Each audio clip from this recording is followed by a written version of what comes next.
फार कमी वेळामध्ये, कारण सुरुवातीला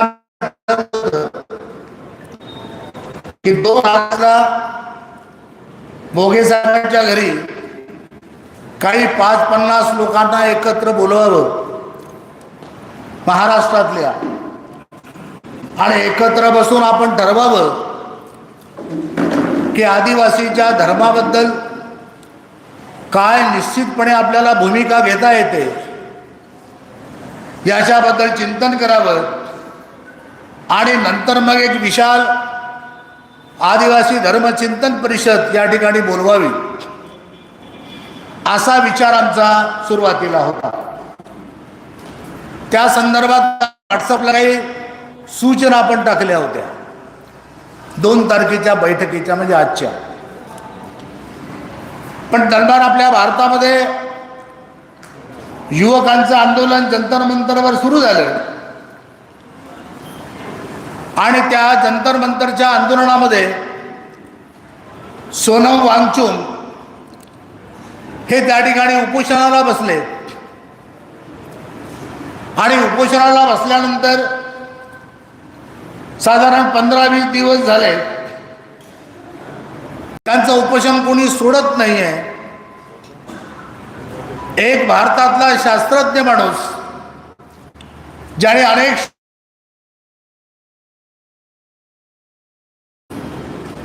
असा एक आदिवासी माणूस, आणि मला जरा राहावे ना, मी रात्री मग पुरके साहेबांना फोन केला, मी रात्री मोघे साहेबाला फोन केला, आणि यांना सांगितलं की आदिवासी माणूस त्या ठिकाणी उपोषण करते आहे. आज 20 दिवस झाले त्याच्याकडे कुणीही जायला तयार नाही. देशाचं वातावरण ढवळून निघालं, सगळा तरुण वर्ग, युवक वर्ग जिद्दीने पेटलेला आहे, आणि या आंदोलनामध्ये एक शास्त्रज्ञ माणूस कारण मरून जाईल अशी मला साधारण भीती वाटायला लागली.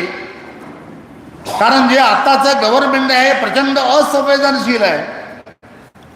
कारण यांच्याच कार्यकालामध्ये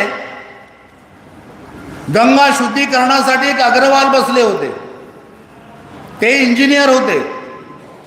गंगा शुद्धीकरण झालं पाहिजे यासाठी ते उपोषणाला बसले होते. तो माणूस उपोषण करताना मेला, पण त्याच्याकडे सरकारने ढुंकून पाहिलं नाही. एवढं निर्दयी सरकार आपल्या राज्यामध्ये आहे, आणि म्हणून मला वाटलं की एक आदिवासी माणूस हा उपोषणाला बसलाय, आणि त्या माणसाला ही माणसं संपवून टाकतील.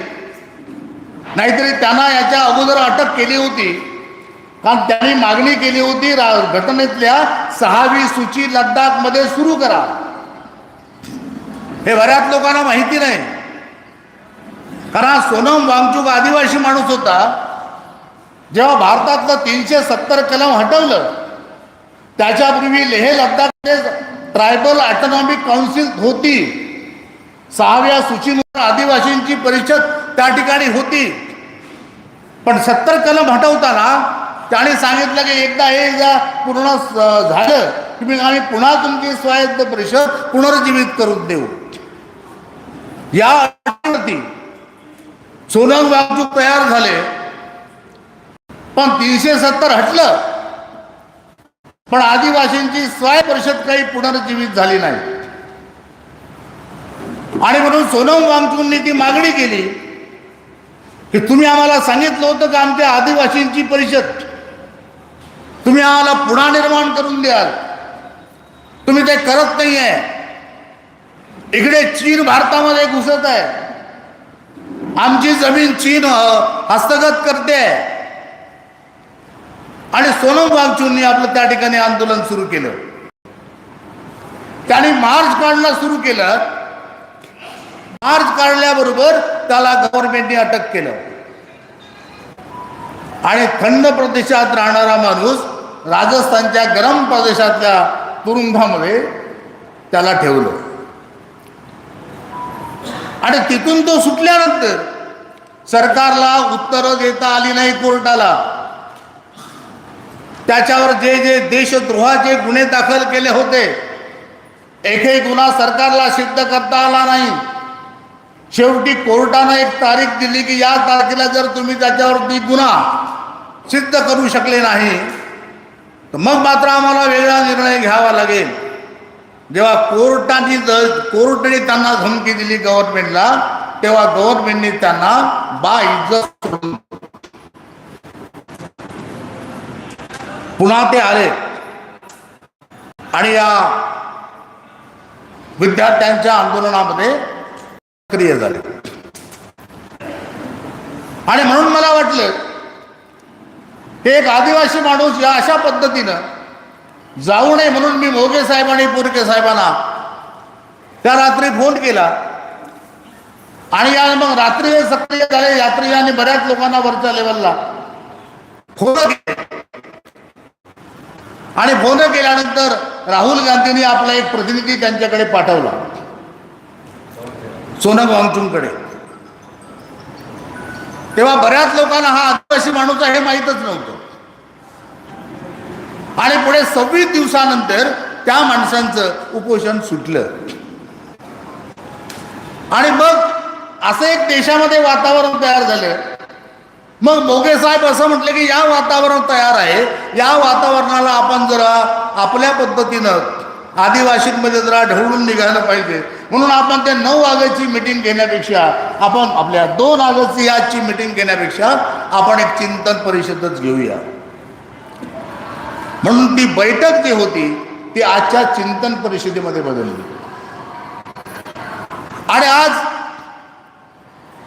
आदिवासींच्या धर्माबद्दल चिंतन करण्याची गरज का निर्माण झाली? कारण मागच्या 24 तारखेला, मागच्या महिन्याच्या 24 तारखेला दिल्लीमध्ये एक परिषद भरली वनवासी कल्याण आश्रमाची. आणि त्या परिषदेमध्ये आपल्या देशाचे गृहमंत्री, अलीकडे त्यांना काय चाणक्य म्हणतात काही लोक लोह पुरुष वगैरे म्हणायला लागले. आता कोणते पुरुष आहे माहित नाही, अजून ते संविधान आपल्या विधानसभेला काय लोकसभेमध्ये जात नाही आहे, बाहेर फिरतायत. काल परवा आपल्याला येऊन गेले.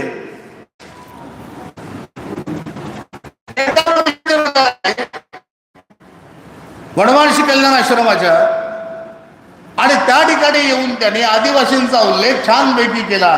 3-4 वेळा वनवासी वनवासी वनवासी म्हणून. आणि मग अनेकांना, भारतातल्या अनेक आदिवासींना जाग आली की आम्ही सातत्यानं मागणी करतोय की आम्ही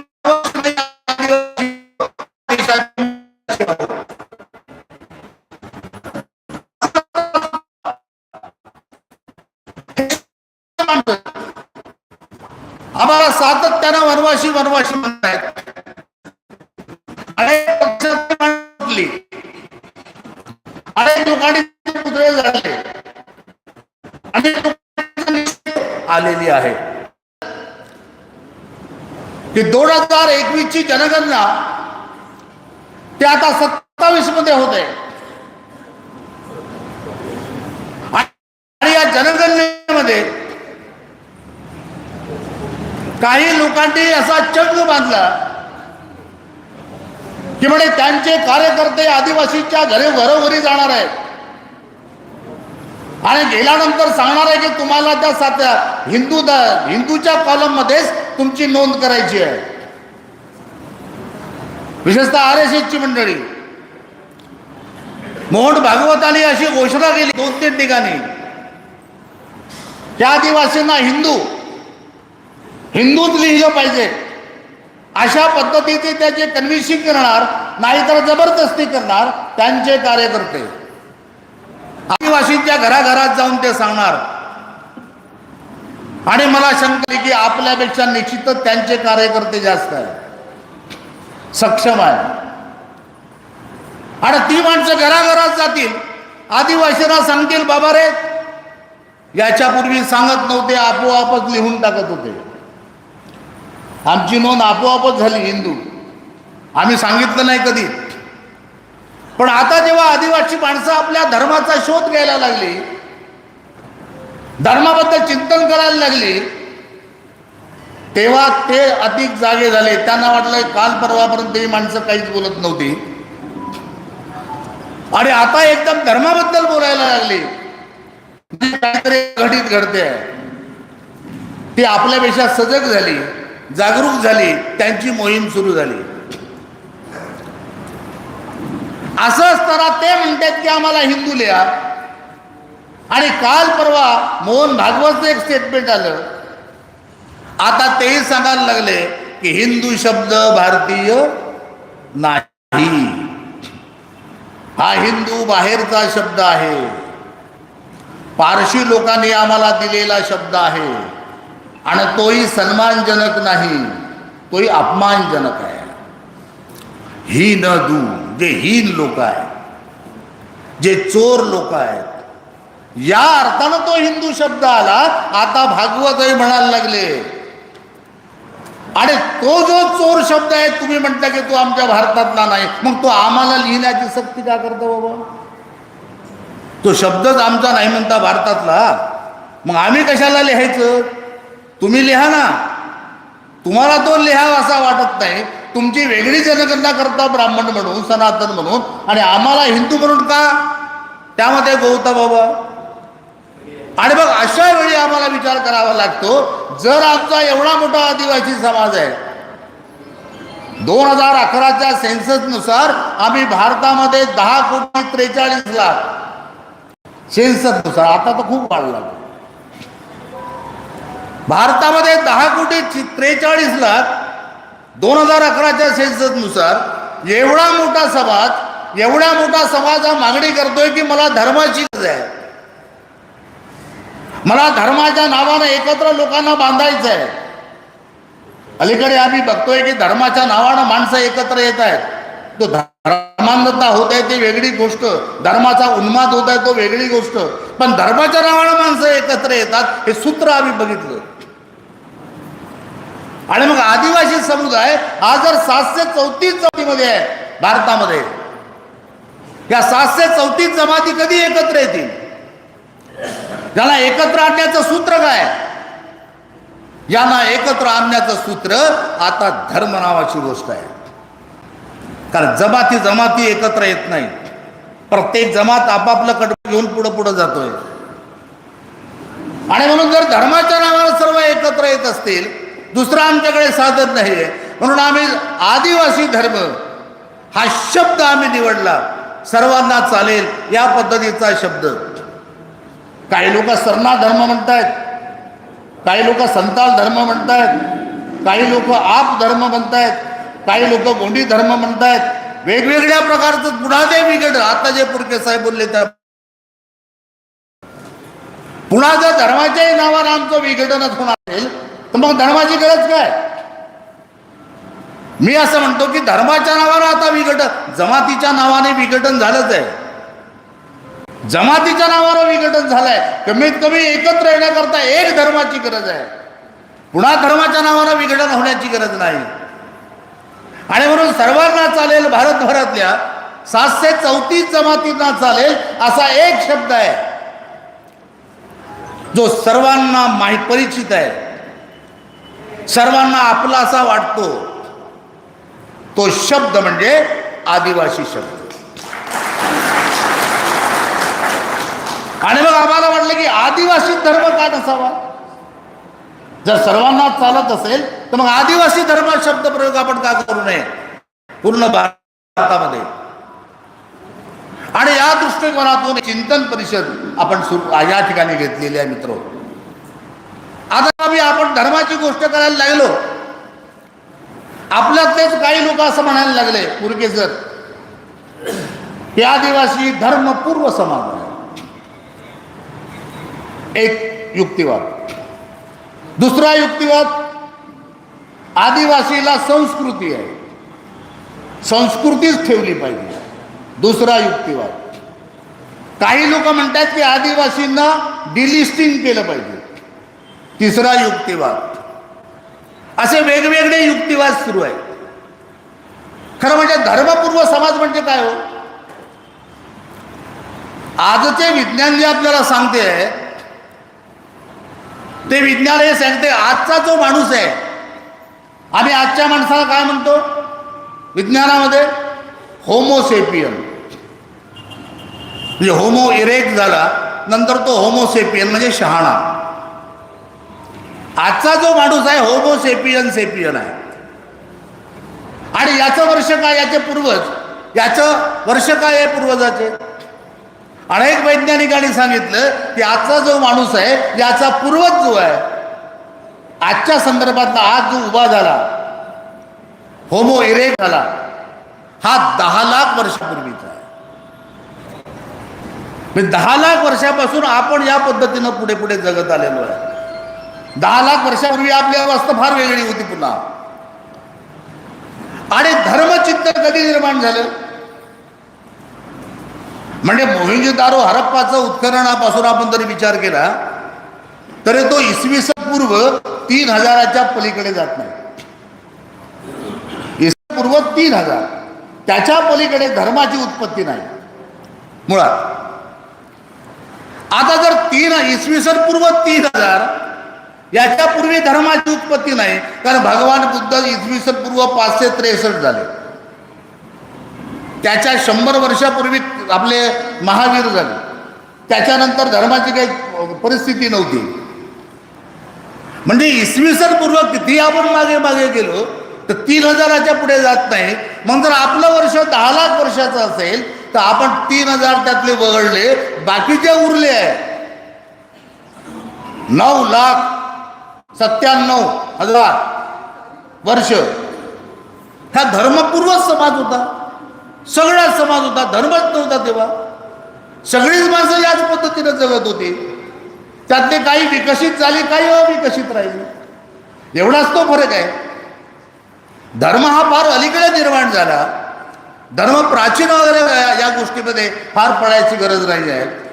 आणि म्हणून काही लोक असा आपल्याला युक्तिवाद करतात की आम्ही धर्मपूर्व आहोत, धर्माची गरज नाही, आदिवासींना धर्माची गरज नाही, असाही काही लोक युक्तिवाद करतात. हा युक्तिवाद खोटा युक्तिवाद आहे किंवा चुकीचा युक्तिवाद आहे. कारण धर्म माणसाने विकासाच्या टप्प्यामध्ये निर्माण केला आहे, विकासाच्या टप्प्यात नाही केला आहे. माणूस जसजसा पुढे पुढे विकसित होत होत आला तेव्हा त्याला कुठंतरी धर्माची गरज वाटली, तत्वज्ञानाची गरज वाटली, एका विचाराची गरज वाटली, आणि म्हणून त्याने ते निर्माण केलेलं आहे पुढे पुढे. म्हणजे काही लोकांना आम्ही धर्मपूर्व आहोत याच्यामध्येच गौरव वाटायला लागला. म्हणजे काही काही ठिकाणी चुकीच्या ठिकाणी आम्ही गौरवान्वित होतो, हे पण जरा समजून घेतलं पाहिजे. काही लोकांनी सांगितलं की आमची धर्माची गरज नाही, आमची संस्कृती काफी आहे. हे खरं आहे का? मग तुम्ही धर्माच्या कॉलममध्ये संस्कृती लिहिणार आहात का? संस्कृती लिहिल्याने तुमचा हिंदूकरणातून बाहेर व्हाल का? संस्कृतीचा टप्पा आपण लिहितो म्हटलं तर पुन्हा आपण हिंदुत्वामध्येच गुरफटत जाणार आहोत. आपलं वेगळे पण दिसणार नाही. अरे संस्कृती आणि धर्म फार वेगवेगळ्या गोष्टी आहेत. संस्कृती आपल्या नृत्यांमध्ये संस्कृती आहे ना, आम्ही नाचतो ते संस्कृती आहे, पूजापाठ करतो ते संस्कृती आहे. अरे धर्माला एक तत्वज्ञान लागतं. धर्म केवळ पूजापाठ करून चालत नाही, धर्माचं तत्वज्ञान असतं. आणि ते तत्वज्ञान सृष्टीच्या उत्पत्तीपासून माणसाच्या निर्मितीपर्यंत, आणि एकूणच पवित्र अपवित्र अनैतिक नैतिक या सगळ्या गोष्टींचं त्यामध्ये चिंतन केलं जातं. त्याला आपण धर्म असं म्हणत जातो. संस्कृतीमध्ये नाचण्यामध्ये नैतिक अनैतिक हा प्रकार नसतो, गाण्यामध्ये नैतिक अनैतिक हा प्रकार नसतो, चित्र काढण्यामध्ये नैतिक अनैतिक हा प्रकार नसतो, शिलालेख तोडण्यामध्ये तो प्रकार नसतो. हा सगळ्या संस्कृतीचा भाग आहे. धर्म त्यापेक्षा वेगळा असतो. धर्माला 2 अंग असतात विशेषतः, एक तत्वज्ञानाचं अंग आणि दुसरं सर्वसामान्य माणसांकरता कर्मकांडाचं अंग. काही माणसांना कर्मकांडाशिवाय धर्माने पुढे जाता येत नाही.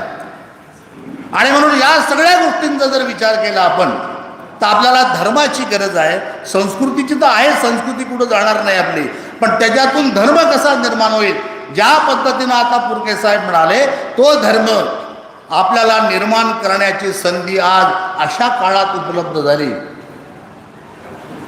बुद्धाला तो काळ भेटला नाही, महावीराला तो भेटला नाही, पैगंबराला तो भेटला नाही, नानकांना तो भेटला. खूप पुढे आहो.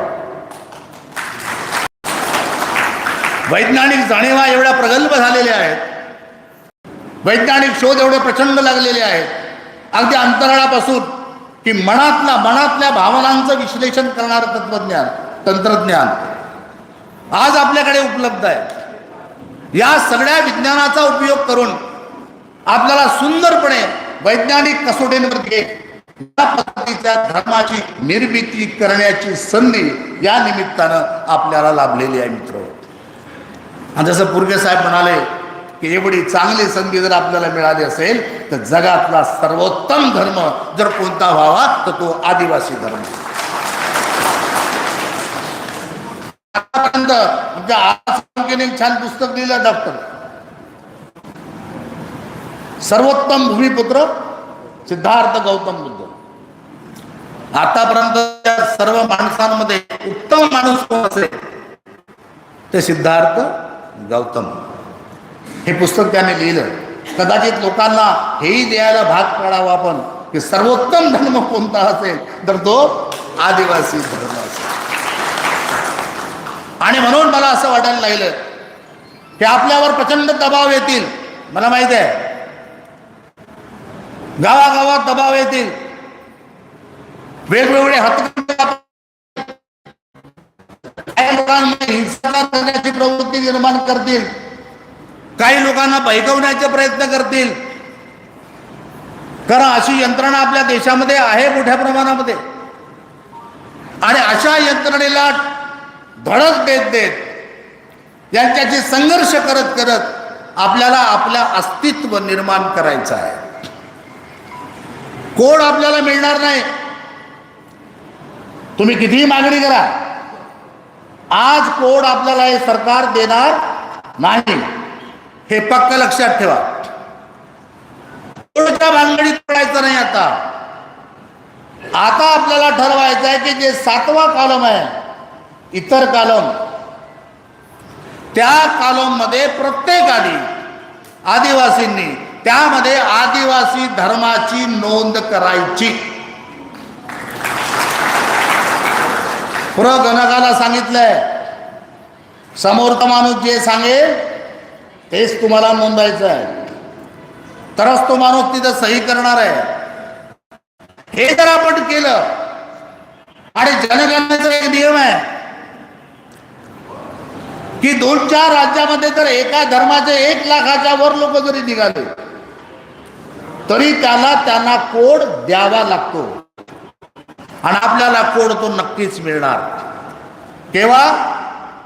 जसे आपले अंबोरे म्हणाले की आम्ही ॲडमिशनच घेतलं नाही शाळेमध्ये आणि त्याला टीसी मागायला चाललो. असं कधी होईल का? आपल्याला नोंद आणि जेव्हा आपण करोडोमध्ये होऊ आदिवासी धर्माचे लोक, तेव्हा त्याला पुढच्या याच्यामध्ये तुम्हाला आपोआप एक नंबर कोड द्यावा लागेल, एवढं मी तुम्हाला खात्रीने सांगतो मित्र. आणि म्हणून हा विषय जरा गांभीर्याने घेतला पाहिजे. कारण काही लोकांना वाटणार आहे की या भारतातले एवढे 14 करोड आदिवासी हे एका धर्मातून डिलीट होणार आहे, ते वगळले जाणार आहे. जेव्हा आम्ही आदिवासी लिहू तेव्हा हे वगळले जाणार आहे आणि मग त्यांच्या हिंदू राष्ट्र संकल्पनेला मोठा सुरुंग लागणार आहे. आणि जेव्हा हिंदू राष्ट्र संकल्पनेला सुरुंग लागेल तेव्हा ती माणसं आपल्या घरावर लाट्याकाट्या घेऊन येतील, वेगवेगळे प्रयोग करतील, आपल्यातलेच घुसखोर शोधतील, आपल्यातले चमचे शोधतील, वेगवेगळे प्रकार करतील आणि पुन्हा आपल्याला बहिगवण्याचा प्रयत्न करणार आहे. काही लोक तर असं म्हणायला लागले, तुम्ही जर दुसरा धर्म लिहिला तर तुमचं डिलिस्टिंग होईल. आता आहे तसंच बरं ठेवा, नाही तुम्हाला आरक्षण मिळणार नाही. अशा पद्धतीच्या वल्गना सुद्धा ही माणसं करतील. आणि तुम्हाला जाहीरपणे सांगतो, आपल्याला आरक्षण हे धर्मावर नाही, आपल्याला आरक्षण ह्या जातीवर आहे, जमातीवर आहे. हे आपण पक्का समजून घेतलं पाहिजे. आपल्या या महाराष्ट्र गव्हर्नमेंटने मोगे साहेब एक कमिटी नेमली. आता त्या कमिटीमध्ये सगळे आदिवासी आमदार आहेत, त्याचे अध्यक्ष आपले आदिवासी मंत्री आहेत. आणि त्या कमिटीचं काम काय आहे? त्या कमिटीचं काम आहे आदिवासी मधले कोण ख्रिश्चन झाले त्यांचा शोध घ्या ना, त्यांचं आरक्षण थांबवा. त्यांच्या बापाच्या हातात आहे का ते आरक्षण थांबवणं? अबे धर्मावर आरक्षणच नाही आहे आदिवासींचं. म्हणजे काय बिनलोकपणा. समिती नेमली आहे, आपलेच मंत्री मोदी त्याचे अध्यक्ष आहे आणि आदिवासी आमदार आहे सगळे त्याच्यामध्ये. आणि त्यामुळे ख्रिश्चन झाले, त्यात फक्त ख्रिश्चनच लिहून आहे, मुस्लिम अजून लिहिलं नाही. ख्रिश्चन झाले त्यांचं आरक्षण थांबवायचं. तो डिलिस्टिंगचा प्रकार. आणि मग ते आम्हाला सांगतील तुम्ही जर हिंदूतून बाहेर गेला आदिवासी झालात तर तुमचे आरक्षण थांबवलं जाईल. म्हणजे अशा पद्धतीची धमकी, अशा पद्धतीची भीती ते आपल्याला दाखवून वेगवेगळ्या प्रकारचे हातखंडे वापरत आहेत. म्हणून मित्रो, हे चिंतन परिषद अत्यंत महत्वाची आहे. या दृष्टीनं महत्वाची आहे की इथून एक परिवर्तन होणार आहे आदिवासींचं. एका नव्या क्रांतीला आपण सुरुवात करतोय. बाबासाहेब आंबेडकर 1936ला सांगितलं होतं मी या धर्मात जन्मलो, त्या धर्मात मरणार नाही. त्यांनी 20 वर्ष वाट पाहिली, लोक सुधारले नाही. आणि 1956ला त्याने धर्मांतर केलं. नव्या क्रांतीला सुरुवात झाली. ती क्रांती या देशामध्ये या निमित्तानं होऊ घातलेली आहे आदिवासींच्या जीवनामध्ये. आणि त्याची सुरुवात आपण इथून करतोय. हे अत्यंत महत्त्वाची परिषद आहे. आपल्याला गावागावात जाऊन आपल्या परीनं जेव्हा फरवरी 27 पासून धर्माची नोंद होणार आहे, धर्माची जनगणना होणार आहे, तेव्हा अत्यंत आपण जागरूक राहून त्या ठिकाणी प्रत्येकाचा धर्म आपल्या पद्धतीनं आदिवासी धर्म ही नोंद करण्याची गरज आपल्याला आहे. ते जर आपण करू शकलो मोठ्या प्रमाणात या जनगणनेच्या वेळी या देशामध्ये होईल. एवढं मी या प्रसंगी बोलतो आणि याच ठिकाणी थांबतो. जय शिवा.